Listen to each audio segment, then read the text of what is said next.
በስመ አብ ወወልድ ወመንፈስ ቅዱስ አሐዱ አምላክ አሜን። ብሩካን እግዚአብሔር ልጆች የተወደዳችሁ ሰማያዊ በሆነው ስፍራ በጌታችን በኢየሱስ ክርስቶስ የተባረካችሁ በቅዱስ ደሙ ተቀድሳችሁ ከዘላለም ጥፋት ወደ ዘላለም ክብር የተመለሳችሁ ከጥልቅ ጨለማ ወደ ትልቅ ወደሚደነቅ ብርሃን የመጣችሁ ዕዳ በደላችን መስቀል ላይ ሲከፈል ዕዳ ከተከፈለለት ከዳነ ሕዝብ ወገን የሆናችሁ ብሩካን የእግዚአብሔር ልጆች የቅዱሳን ቤተሰቦች እንደምን ቆያችሁ?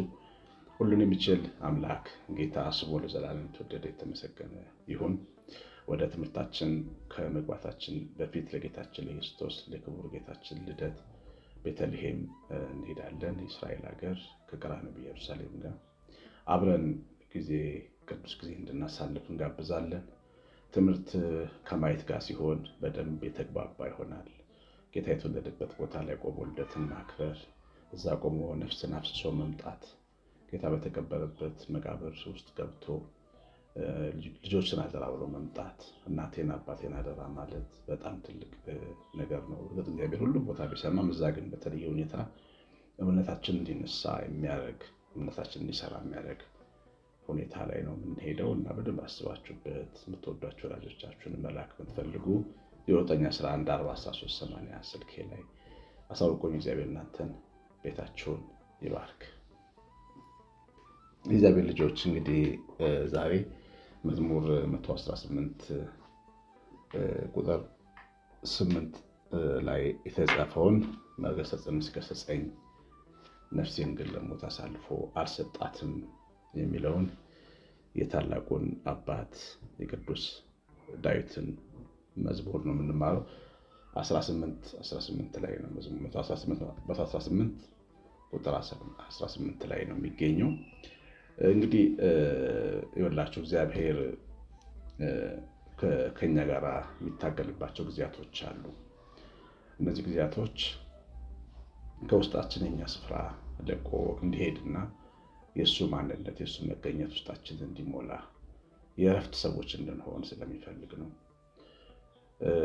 የአብርሃም ልጆች ለእግዚአብሔር መሆናቸው የሚለይበት ትልቁ ምልክታቸው ግዝረት ነበረ።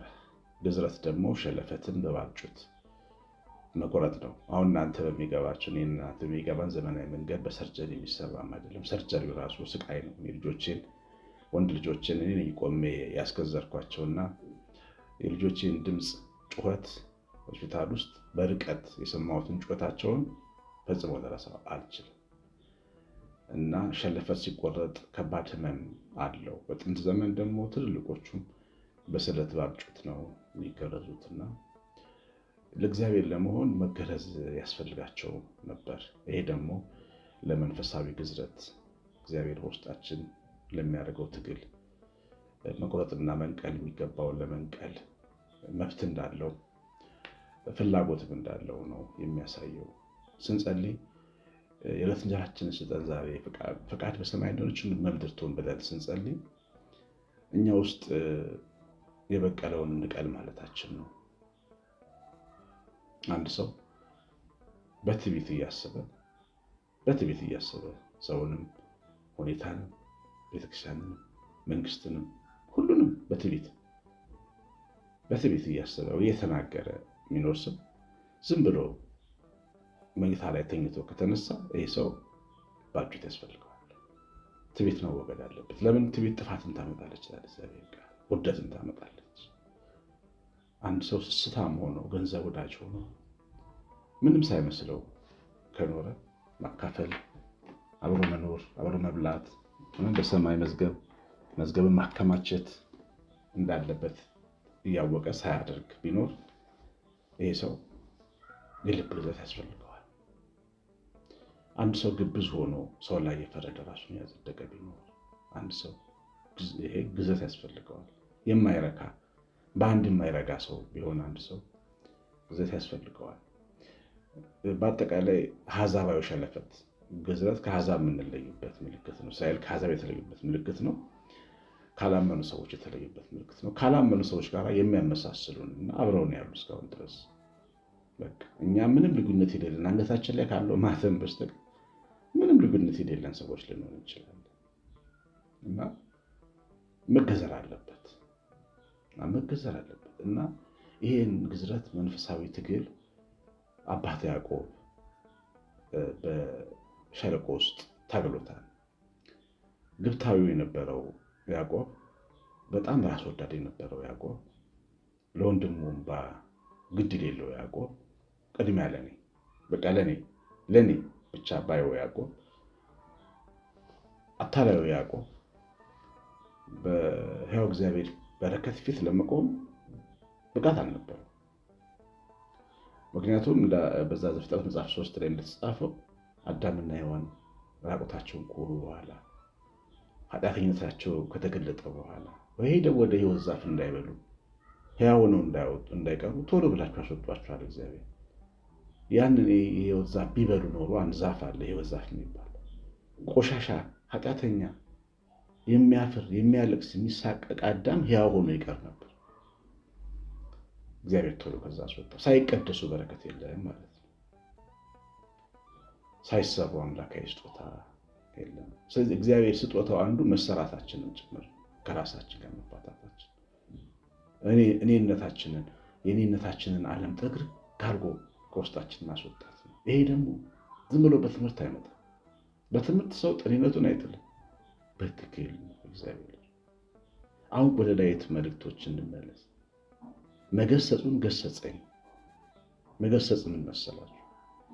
እኔ ውስጥ ያየውና የተመለከተውን የማይፈለግ ነገር አይፈለግም አለኝ ማለት ነው። ቅድም የዘረዘርናቸው እና መሰል ነገሮች።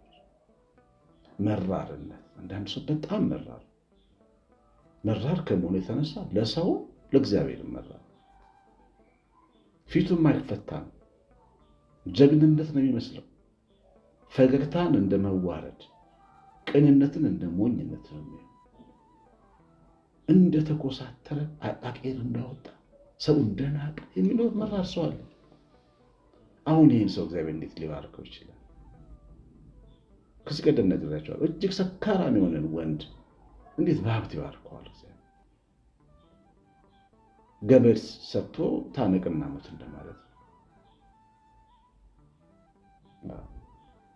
እና በህይወታችን ውስጥ መለወጥ የሚገባው፣ መነቀል የሚገባው፣ መሰራት የሚገባውን ነገር ይሄ አንተ ላይ፣ አንቺ ላይ፣ ህይወትሽ ላይ መሰራት መነቀል አለበት ሊለን ሲፈልግ በደንብ አዳምጡኝ እግዚአብሔር ልጆች። ያን ቁስላችንን ይነካከዋል። በሰው ነው የሚነካ፣ በሰው በትዳር አጋር ይሆናል። በጣም የእግዚአብሔር ሰው የምንመስል ሰዎች የተነካን ጊዜ አንበሳና ግስላ የሆንን ቀን እኛ እሱ ነን፣ የተደበቀው እሱ ነን። እግዚአብሔር አውቆ ነው የሚያሳየን። ከድካማችን ጋር መጀመሪያ ያስተዋውቀናል። ከገንዘብ ወዳድነታችን ጋር ለምሳሌ ለጋስ መሆናችን በምን እናውቃለን? ብዙ ገንዘብ እጃችን ላይ ሲገባ ነው የምናውቀው። በእርግጥም በእግዚአብሔር ማመናችን በምን ይታወቃል?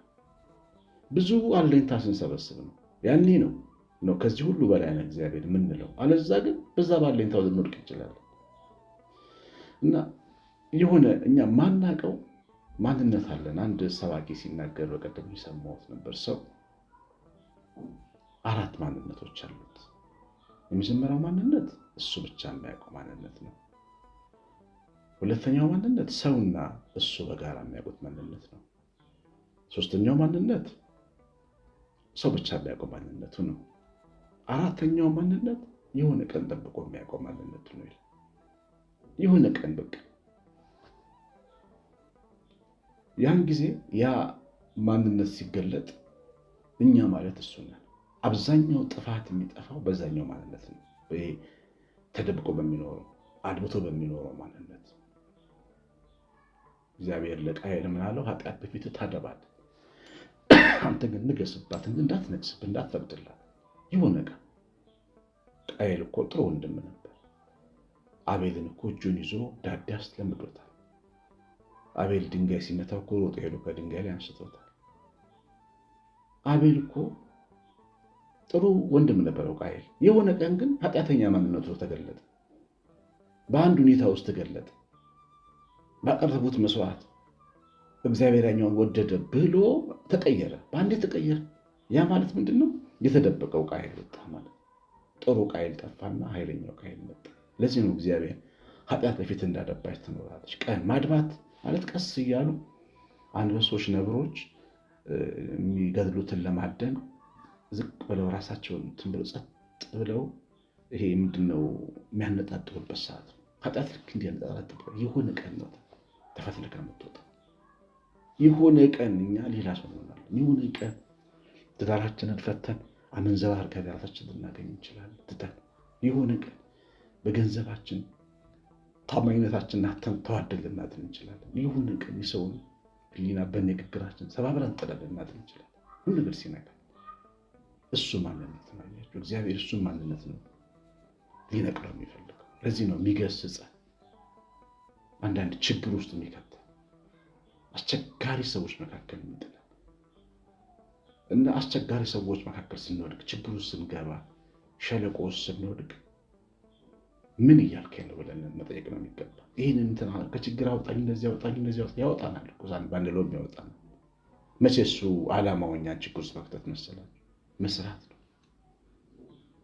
መፈልፈያ ማሽን ውስጥ የገባ ቡን ከነገለፈቱ አይወጣም። ግን ይጮሃል እኮ ማሽን ውስጥ ይላል።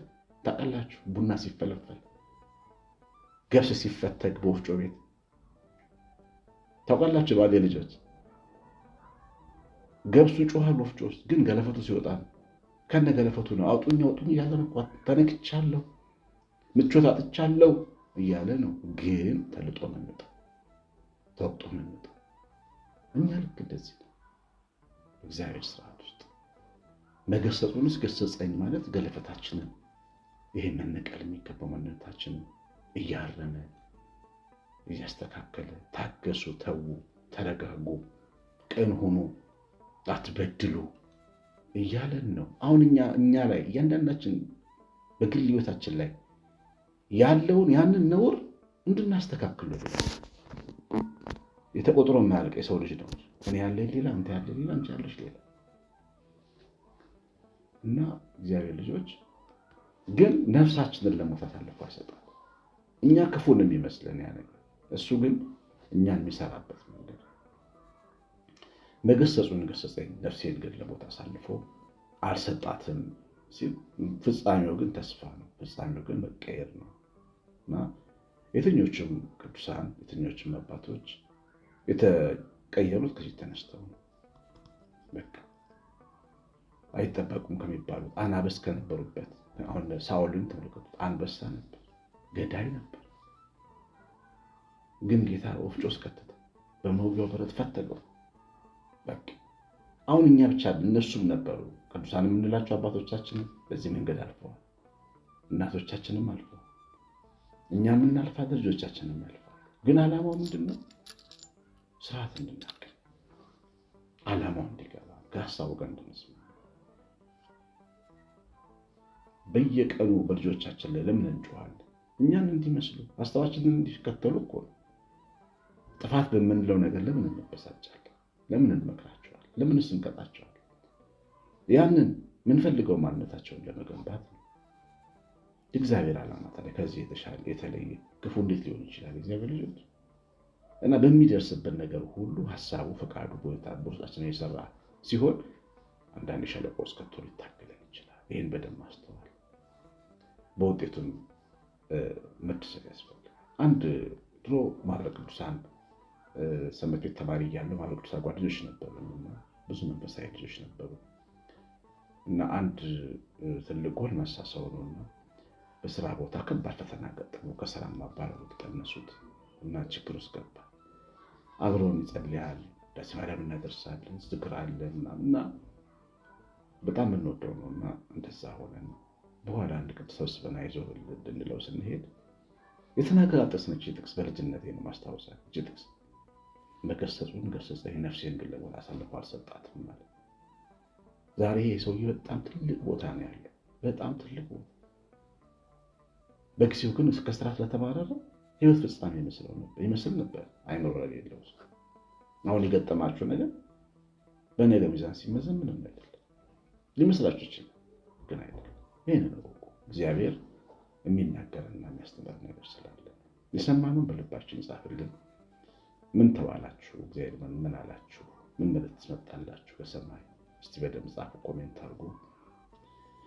የላይክ በተኑን ስለምትጭኑት ሰዎች እንዲሰሙት ስለምታደርጉ እግዚአብሔር ይባርካችሁ፣ ዘራችሁን ይባርክ። የኢየሩሳሌምን ጉዞ እንዳትረሱ። እግዚአብሔር ቸርነታችን፣ ቤታችን፣ ረድኤት በረከት፣ ጥበቃ አብሮን ይሁን። ቀሲስ አሸናፊ ገብረማርያም ነኝ። ሰላም